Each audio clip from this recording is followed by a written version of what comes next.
स्वागत है आप सभी लोगों का फिर से मेरी आज की डेली डायरी पोस्ट में। आज है 13 सितंबर 2024। एक बार फिर से मैं कुछ दिनों से अपनी डेली डायरी नहीं लिख पाया। पता नहीं क्यों कुछ दिन का गैप हो ही जाता है। कभी एक परेशानी आ जाती है तो कभी दूसरी, और अभी भी काफ़ी रात हो चुकी है, लेकिन मैंने तय कर लिया था कि मैं आज की पोस्ट लिख कर ही सोऊंगा। तो चलिए बताता हूँ आपको आज का और पिछले 2-3 दिन का हाल। पिछले 2 दिन से लगातार बारिश हो रही है। घर से बाहर निकलने को नहीं मिल रहा है। इतनी बारिश हो रही है कि घर में कैद होकर रहना पड़ रहा है। हालांकि मैं कहाँ मानने वाला था। शाम के समय छाता लेकर मैं बाहर निकल ही जाता था। सुबह से शाम तक पूरा दिन हो जाता था उसे देखे बिना। बहुत मन करता था उसे देखने का, तो मैं बारिश में भी शाम को घर से बाहर निकल गया, और मेरी यह कोशिश अच्छी भी रही, क्योंकि दोनों ही दिन वो मुझे देखने को मिल गई। जब मैं उसे पूरे दिन नहीं देख पाता हूँ और शाम को उसके दर्शन होते हैं तो खुशी कई गुना बढ़ जाती है। बारिश की वजह से वो छत पर नहीं आ पा रही है, और ना ही मैं उसके घर के पास आ पा रहा हूँ, तो रात का मिलना तो हमारा बंद है। बड़ी मुश्किल से दिन भर में नाम मात्र के लिए वो देखने को मिलती है। आज भी सुबह से ही बारिश हो रही थी। सुबह बारिश थोड़ी हल्की थी, लेकिन इतनी भी नहीं कि बिना छाता लगाए बाहर चले जाएं। तो मैं रोज़ के अपने काम से घर के बाहर गया उसके घर की ओर। अपना काम समाप्त करके मुझे थोड़ी देर प्रतीक्षा करनी पड़ी, और आखिरकार वो अपने घर से बाहर आई। उसने तिरछी नज़रों से मेरी ओर देखा, और मैं तो उसे देख ही रहा था, क्योंकि कल पूरे दिन वो मुझे देखने को नहीं मिली थी, और रात को भी हम नहीं मिल पाते हैं। मेरे आसपास और भी कई लोग थे, तो वो मेरी ओर खुलकर नहीं देख सकती थी।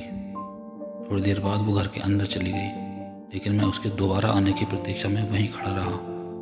और थोड़ी देर बाद वो एक बार फिर से बाहर आई, लेकिन इस बार जल्दी ही चली गई, और मुझे भी काफ़ी देर हो चुकी थी, तो मैं भी घर वापस आ गया। उसके बाद बारिश और भी तेज़ हो गई, तो आज सुबह से शाम तक पूरा दिन घर में ही कैद होकर रहना पड़ा।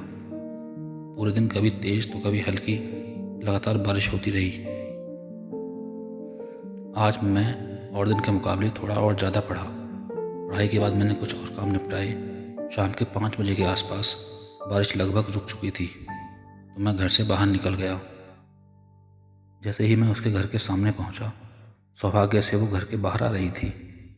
मैंने उसे देखा, लेकिन शायद उसने मेरी ओर नहीं देखा, क्योंकि बारिश की वजह से घर के बाहर फिसलन थी, तो वो बहुत संभल संभल कर चल रही थी। मुझे उसे देखकर बहुत खुशी हुई। मैं अपने नियत स्थान पर जाकर बैठ गया। मुझे प्रतीक्षा करनी पड़ी, और आखिरकार कुछ समय के बाद उसने दरवाजे से बाहर झांक कर देखा। लेकिन इस बार भी मेरे आसपास 3-4 और लोग थे। हालांकि मैंने उसे देख लिया था कि वो दरवाजे से झांक कर देख रही है। उसने जल्दी ही दरवाज़ा बंद कर लिया। अब हल्की हल्की बारिश फिर से शुरू हो गई थी, तो मैं घर लौट आया। रात का खाना खाने के बाद एक बार फिर से मैं बाहर चला गया। इस समय बारिश नहीं हो रही थी, लेकिन कल इस समय बारिश हो रही थी, तो बाहर जाने का मौका नहीं मिला था। इसका कोई फ़ायदा नहीं हुआ, क्योंकि बारिश भले ही नहीं हो रही हो, लेकिन आसमान में बादल थे, और इस समय लाइट की भी समस्या गांव में हो जाती है, तो वो छत पर नहीं आई थी। मुझे भी ऐसा लग रहा था कि वो आज नहीं आएगी, तो मैं एक नियत समय तक उसकी प्रतीक्षा करने के बाद घर वापस लौट आया। अब मन करता है कि वो रात को रोज़ छत पर आए। उसको रोज़ छत पर देखने की आदत सी हो गई है, लेकिन अब कल तक प्रतीक्षा करनी पड़ेगी। अगर कल फिर से बारिश हुई तो एक बार फिर से मन मार कर घर में ही रहना पड़ेगा।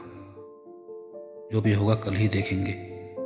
अभी रात के 11 बज चुके हैं, तो मैं चलता हूँ सोने। आपसे मिलूँगा कल एक और नई पोस्ट के साथ। शुभ रात्रि।